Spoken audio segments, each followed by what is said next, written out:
Hello everybody and welcome to another session of Scuba Talk with Scuba Dave. Today we're going to talk about O2 kits.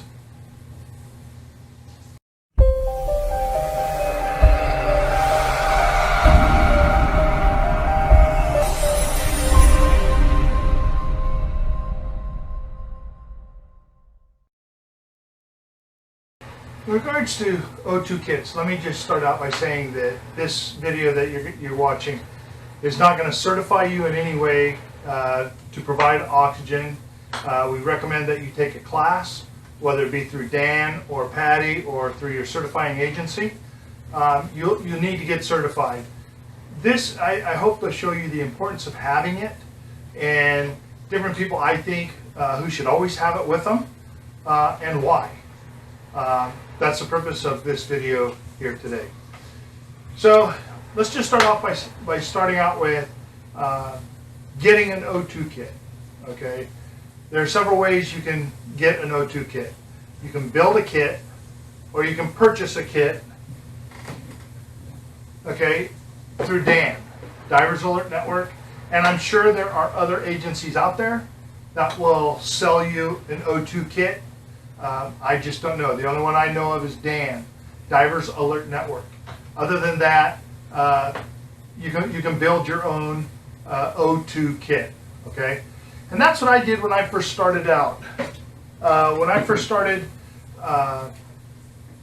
going on dives where I wasn't at home, or we used to go down to Mexico and dive down there, and I didn't know about emergency procedures down there, I felt it was important to take an oxygen kit. Now, just for those who live here in Southern California or in the United States, if you go to Mexico, you are required to have a prescription to take oxygen into Mexico. If you don't, it is considered a drug and you are subject to arrest under their laws. Okay? And we always want to respect their laws. Okay? So I did obtain the necessary documentation to where I could take one. And so what I bought, so I can share with you, I just bought any Pelican case, okay? Just your standard Pelican case, kind of like if you were to buy an O2 kit, you know, what might come in it. So we got that. We got that. And I have another breather here. Okay. So if you take a rescue class, it doesn't matter what certifying agency you take a rescue class with, they're always going to want you to have your mask, okay, to blow in.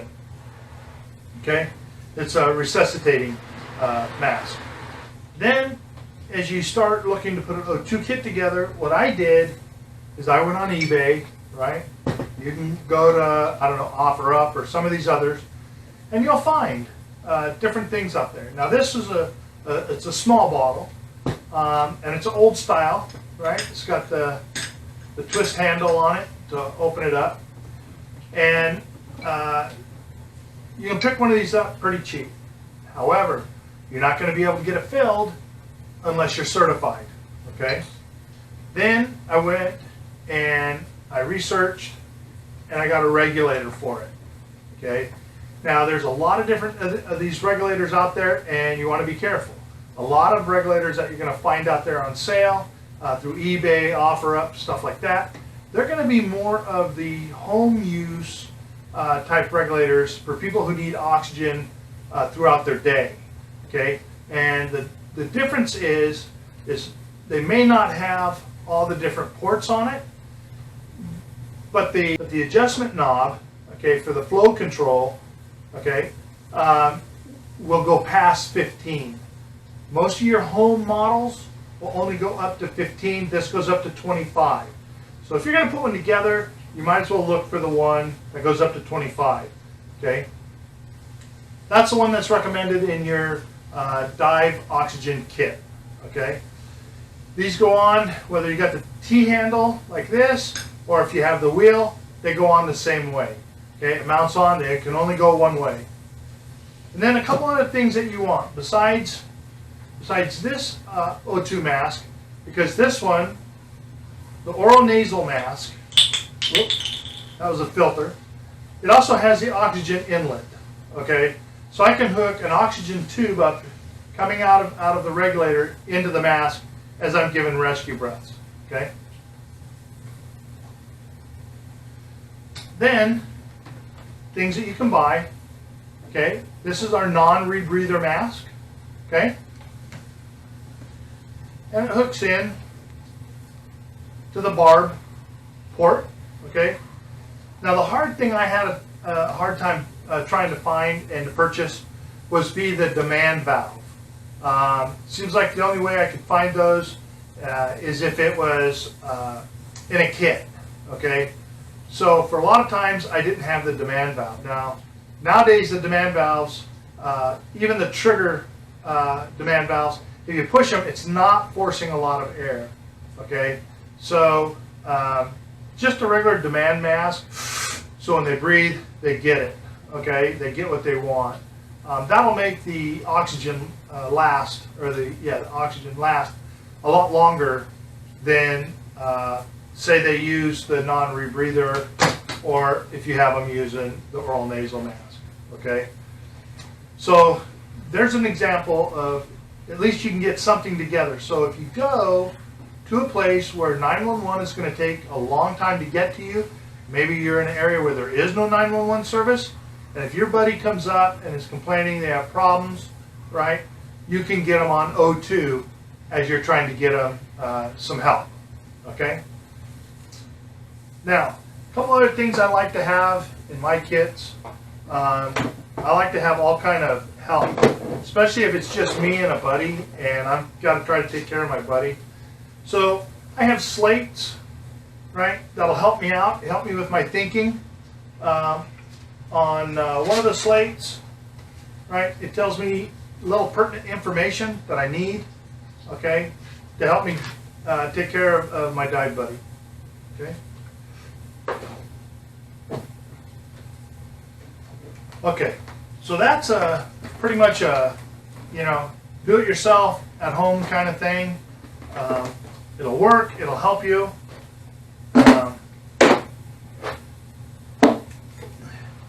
And remember, on my bottle here, this one has a T handle. Okay, I'm going to show you another one. Okay.